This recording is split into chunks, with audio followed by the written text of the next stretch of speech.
Hello दोस्तों एवं प्यारे बच्चों। आज एक बार पुनः आपका एक नए लेसन में स्वागत है। आज हम प्रोनाउन के एक और पार्ट का अध्ययन करने जा रहे हैं। आज हम जिस प्रोनाउन के पार्ट्स का अध्ययन कर रहे हैं उसका नाम है distributive pronoun.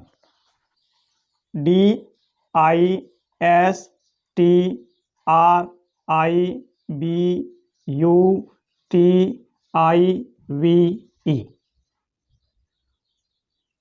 Distributive pronoun PRONOUN distributive pronoun. Distributive pronoun जिसमें इस प्रकार के एग्जाम्पल आएंगे जो किसी व्यक्तियों या वस्तुओं के बीच में डिस्ट्रीब्यूट का काम करेंगे, जिसे हिंदी में एक वितरणवाचक सर्वनाम भी कहते हैं। इसे distributive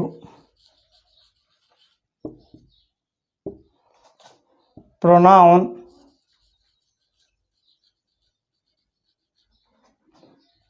considers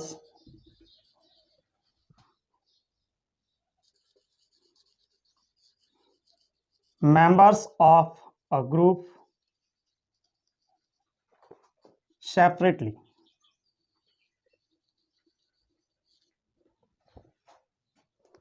rather than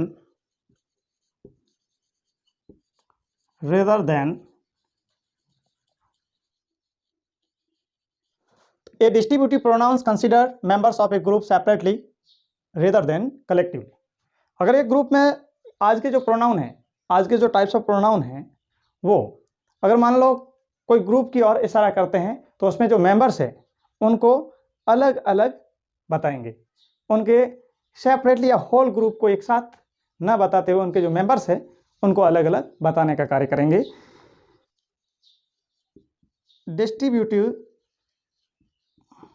distributive pronoun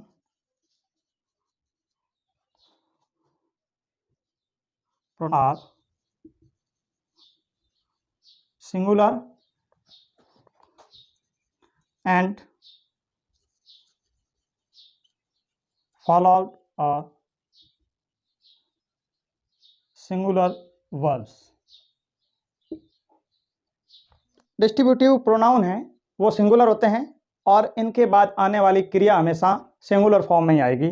तो कई बार एग्जाम में ये पूछा जाता है या फिर एरर रिलेटेड जो क्वेश्चन होते हैं उनमें हमें मिस्टेक या फिर एरर को ढूंढना होता है। तो कई बार क्या किया जाता है, जो डिस्ट्रीब्यूटिव प्रोनाउंस है उसके साथ में प्लूरल वर्ब को लिख दिया जाता है। तो वहां पर हमें उस प्लूरल वर्ब को हटाकर सिंगुलर वर्ब करना पड़ेगा।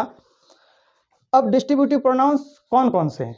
आज के हमारे छोटे से लेसन में डिस्ट्रीब्यूटिव प्रोनाउंस के यही एग्जाम्पल होंगे, यही टाइप्स होंगे। इनका हम एक सेंटेंस में किस प्रकार यूज किया जाता है और इनके बारे में स्पेशल पॉइंट्स क्या है उनका अध्ययन करेंगे। Each, either, neither, everyone, any, none and no one.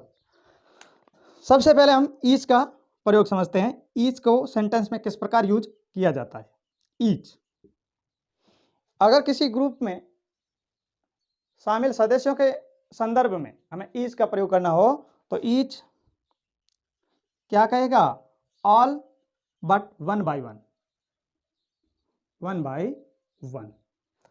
हाँ, ग्रुप में सभी सदस्यों के संदर्भ में ईच का प्रयोग किया जा सकता है, परंतु वहां ईच उन सदस्यों को कलेक्टिवली यूज ना करते हुए सेपरेटली वन बाय वन के लिए यूज किया जाएगा। जैसे each of the parents should take care of their children. Each of the parents should take care of their children. यहाँ पर जो पेरेंट्स है वो भी किसी एक पेरेंट की बात नहीं हो रही है, प्लूरल है और मोर देन टू हम यहाँ पर कंसीडर करेंगे या फिर टू मानेंगे। तो उनमें से प्रत्येक जो पेरेंट्स है उनको अपने बच्चों की परवाह करनी चाहिए। तो यहाँ पर सेपरेटली एक एक पेरेंट को अपने बच्चों की परवाह करनी चाहिए और यहाँ पर हम ईच का प्रयोग करेंगे। और ईच के बाद में ऑफ आया हुआ है तो आप ऑफ के बाद में प्लूरल नाउन आएगी परंतु वर्ब सिंगुलर आएगी। एक और सेंटेंस ले लेते हैं इसका। Each of books was good. अब जो बुक्स थी, जो प्लूरल है और हमें यहाँ पर ग्रुप ऑफ थिंग्स मानते हैं, उनमें से each of books was good. किताबें हम ये भी कह सकते थे ऑल बुक्स वर गुड, सभी किताबें अच्छी थी, परंतु हमने क्या कहा, एक एक किताब को सेपरेटली यूज करते हुए कहा each of books was good, प्रत्येक जो पुस्तकें थी वो अच्छी थी। नेक्स्ट दूसरा एग्जांपल लेंगे हम, either 1 out of 2, 1 out of 2 मतलब दोनों में से कोई एक, दिस वन और दैट वन, दिस वन और दैट वन, या तो ये या वो। अगर दो वस्तुएं हैं और दो में से आप या का प्रयोग जैसे हम हिंदी में करते हैं, या तो ये या वह, उसी के इक्विवेलेंट में इंग्लिश में अगर वर्ड या फिर प्रोनाउन का यूज करेंगे तो वो करेंगे हम आइदर। जैसे either of you can help me, either of you can help me, तो में से कोई भी मेरी सहायता कर सकते। और आप ऐसे भी लिख सकते हो, either of you can go. तीसरा डिस्ट्रीब्यूटिव प्रोनाउन है नाइदर, नन ऑफ टू, दो में से कोई नहीं, not this one not that one, not this one and not that one, ना तो ये और नहीं वह। उसके लिए अंग्रेजी में हम एक प्रोनाउन का यूज करेंगे नाइदर। एग्जाम्पल के तौर पर, neither of them pledge well, उनमें से कोई भी अच्छा नहीं खेलता है। Neither of you spoke the truth, तुम में से किसी ने सच्चाई नहीं बोली। इस प्रकार आप दो में से कोई नहीं, ना तो ये और नहीं वह, उनके लिए डिस्ट्रीब्यूटिव प्रोनाउन नाइदर का प्रयोग करेंगे। Fourth one, everyone. एवरीवन अगर किसी ग्रुप के मेंबर्स को दर्शाना है या दिखाना है तो यहां पर all but together, all but together, everyone का प्रयोग करेंगे ऑल बट टुगेदर, मतलब पूरे ग्रुप के मेंबर को एक साथ यूज करेंगे। जैसे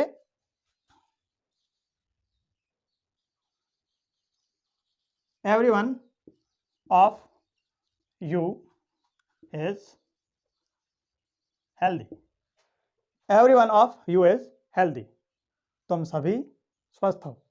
तो यहां पर एक एक का हेल्थ चेकअप किसी ने नहीं किया, यानी पूरे ग्रुप में जो यू में दो भी हो सकते हैं, दो से ज़्यादा भी हो सकते हैं सामने, तो उनमें से जो भी शामिल थे व्यक्ति या बच्चे, जो पर्सन व्यक्ति, वे सभी क्या है, स्वस्थ है। उनके लिए हमने एवरीवन का प्रयोग किया। यहाँ पर एवरीवन मतलब कलेक्टिवली यूज किया गया है। Next, any.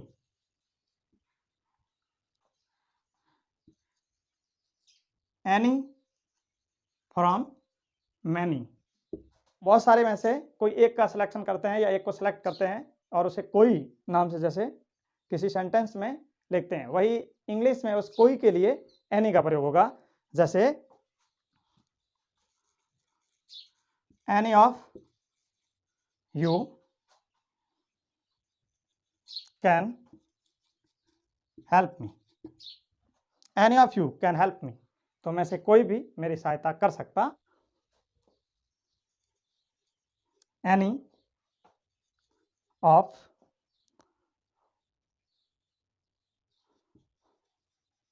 them, any of them can make century, any of them can make century, उनमें से कोई भी एक शतक बना सकता है। यहाँ पर कोई भी एक यानी मोर देन 2 के रूप में यूज करना है, तो वहाँ पर बहुत सारे सदस्यों में से किसी एक या कोई के बारे में बताना है, तो वहाँ पर हम डिस्ट्रीब्यूटिव प्रोनाउन एनी का प्रयोग करेंगे। नेक्स्ट एंड लास्ट, नन या नो वन, नन या नो वन।